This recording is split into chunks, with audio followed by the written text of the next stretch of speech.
We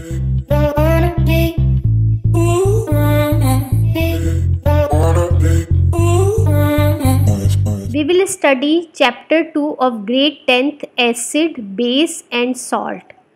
First of all, what are acids? Acids are those which are sour in taste. For example, vinegar, lemon, these all are sour in taste because they contain acids.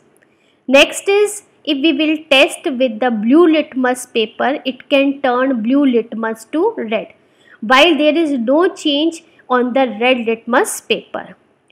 Another one, that is the base. Bases are those which are bitter in taste. For example, baking soda.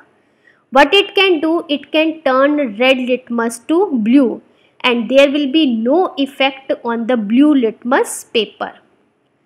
Another one, we will study about indicators.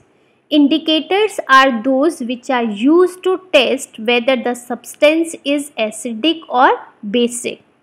Now, there are two types of indicators. One is natural indicator and second is synthetic indicator.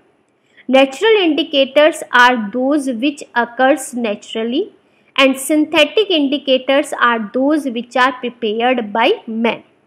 So first of all, we will study about natural indicators.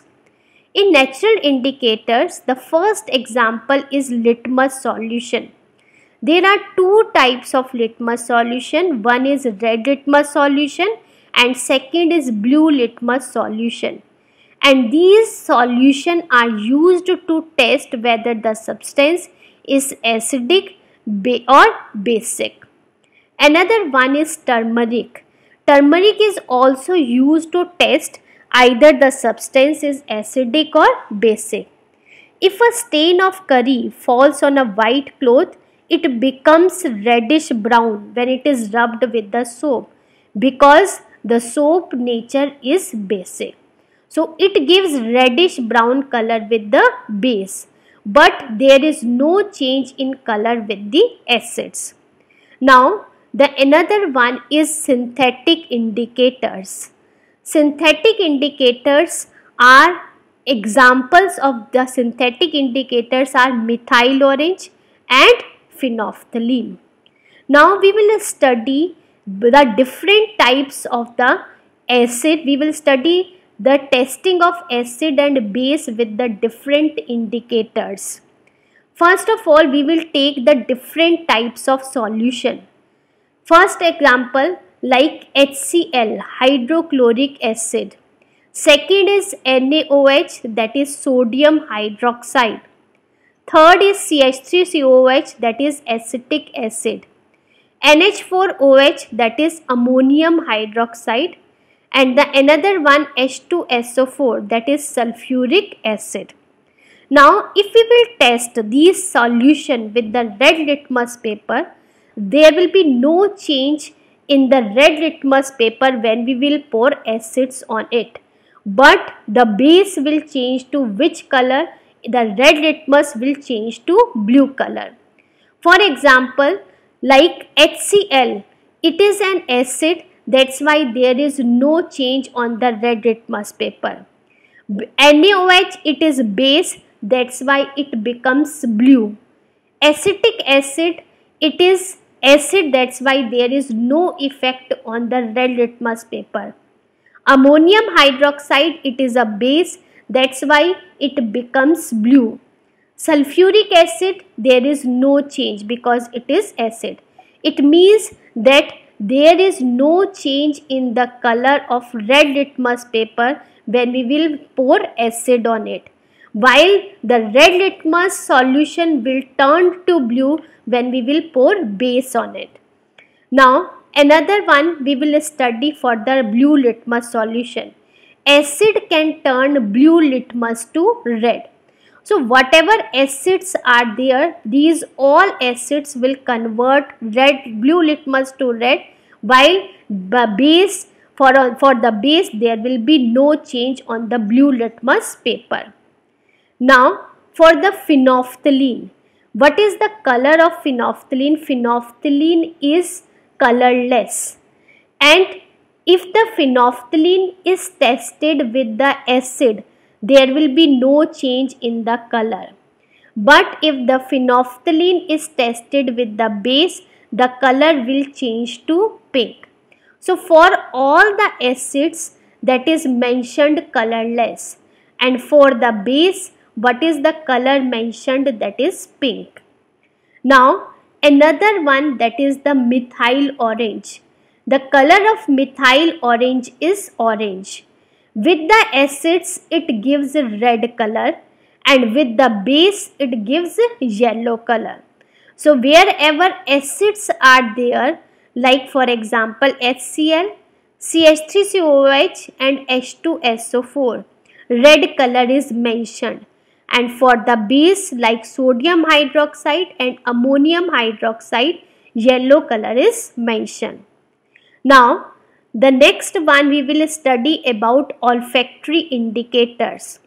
Olfactory indicators are those whose odor and color will change in the acidic and basic medium. Now what are the examples of olfactory indicators? For example, onion, vanilla essence and the clove oil. These are examples of olfactory indicators. Now we will study about that how can it be tested. First of all, we will take the onion pieces, and these onion pieces are kept in a plastic bag with the two strips of the plastic cloth. With the two strips of the cloth we will wrap it. Now what we will do, these are kept in the refrigerator. For overnight it is kept in the refrigerator. Then these two pieces of cloths are tested with the acid and the base. So whatever the cloths are packed with the onion slices, those cloth strips are tested with the acid and base. On one piece strip of the cloth, HCl is poured, and on another strip of the cloth, dilute NaOH was poured. So what was observed? It was observed that onion smell will vanish with the base, while there will be no change in the smell when the acid is poured on it. So it means that the onion smell will retain with the acid, while the onion smell will vanish with the base. So that's why this is known as what indicator? It is known as olfactory indicators, because it is used to test either the substance is acid or base with the smell only. So onion smell will vanish with the base, while the onion smell will not vanish with the acid. In the same manner, it is checked, like for the onion, its smell will vanish with the base but no change with the acid. In the same manner, with the vanilla essence will happen. If in both two test tube we will take the vanilla essence, and in one we will pour the acid and in another one we will pour the base. So vanilla essence smell will vanish with the base, but there will be smell will not vanish with the acid. The same happens with the clove oil. The clove oil smell will also vanish with the base, but there will be no change in the smell with the acids. Now we will study about that how acid and base reacts with the metal. Now we will explain with this activity. In this activity there is one test tube. In this test tube the zinc granules are taken, and in the zinc granules dilute sulfuric acid is added. Then we will cork the test tube, and in the center of the cork hole is done, and in this hole of the cork delivery tube is inserted. This delivery tube is another end is inserted in the soap solution. So when the zinc granule reacts with the dilute sulfuric acid, hydrogen bubbles will be formed, and these hydrogen bubbles will pass in the soap solution through the delivery tube. Then this soap solution will be filled with the hydrogen gas, and that hydrogen gas is checked with the burning candle. If we will bring the burning candle near the soap bubble, that soap bubble will burn with the pop sound, which indicates the presence of hydrogen. Now, what happens whenever acid reacts with metal? So, what will form? The salt will form. And which gas will be released? Hydrogen gas will be released. Like in this activity we have done, that zinc is reacted with the sulfuric acid. So what is formed there? Zinc sulfate will formed. This is a salt and the hydrogen gas will release. In the place of acid, if we will pour the base, like in place of sulfuric acid, if we will pour the sodium hydroxide, it is also a base. So same substance will form, that is the salt, and which gas will release? Hydrogen gas will be released. For example, if we will take in place of sulfuric acid, we will take the sodium hydroxide and it is reacted with the zinc, then the salt will form. And what is that salt called? That is called sodium zincate, and the same hydrogen gas will be released. Now we will study about reaction of metal carbonate and metal hydrogen carbonate with acids. Metal carbonate means if you are taking any metal like sodium, potassium, calcium, these all are metal, and carbonate means CO3. So if there is a metal carbonate, like for example sodium and carbonate, that is what? Na2CO3. And metal hydrogen carbonate means again same metal, and hydrogen carbonate means HCO3. It reacts with the acid, then what happens? Now we will study with the help of this again activity. Now we have taken this test tube, and in the test tube one carbonate solution is taken. What is that carbonate? That is the metal carbonate. Like sodium carbonate is taken in the test tube, and this is reacted with the dilute hydrochloric acid. Then we will close it with the cork, and in the center of the cork hole is done, and in that hole delivery tube is passed, and the another end of the delivery tube is inserted in the test tube, and that test tube contains calcium hydroxide solution, or it contains lime water. So what happens when the sodium carbonate reacts with the dilute hydrochloric acid? One gas will evolve. Which gas will be evolved? The carbon dioxide gas will evolve. Whenever the carbonate will be there, the carbon dioxide gas will evolve. That carbon dioxide will pass to the test tube through the delivery tube.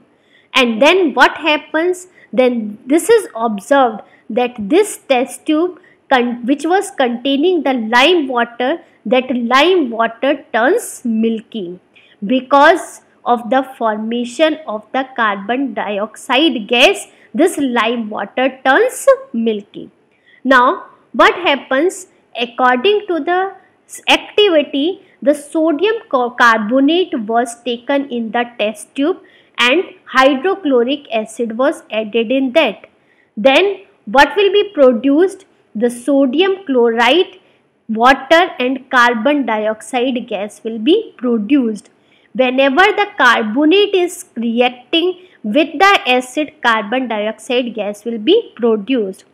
In the place of carbonate, if we will take bicarbonate also, in the same manner salt, water and carbon dioxide gas will be produced.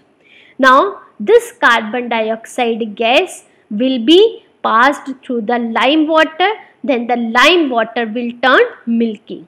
So this is the method to check carbon dioxide. If we will pass the carbon dioxide in the lime water, then you can check in this diagram, the lime water will turn milky. So what happens whenever the carbon dioxide is passed through the lime water? It is turned milky because of the formation of calcium carbonate. So carbon dioxide will react with this lime water. Lime water formula is CaOH whole twice, that is calcium hydroxide. It turns milky because of formation of calcium carbonate. So carbon dioxide plus CaOH whole twice gives CaCO3 plus H2O. Now another one, what happens when we will pass more amount of the carbon dioxide in that milky solution? Then what will be there? If more carbon dioxide will pass in that solution, then the milky color will disappear. Why milky color will disappear? Because of the formation of calcium bicarbonate or calcium hydrogen carbonate. So this will be the reaction in the same milky color solution like calcium carbonate and water. We will pass more amount of carbon dioxide, CO2 is passed, then this milky color will disappear because of formation of CaHCO3 whole twice, that is calcium bicarbonate.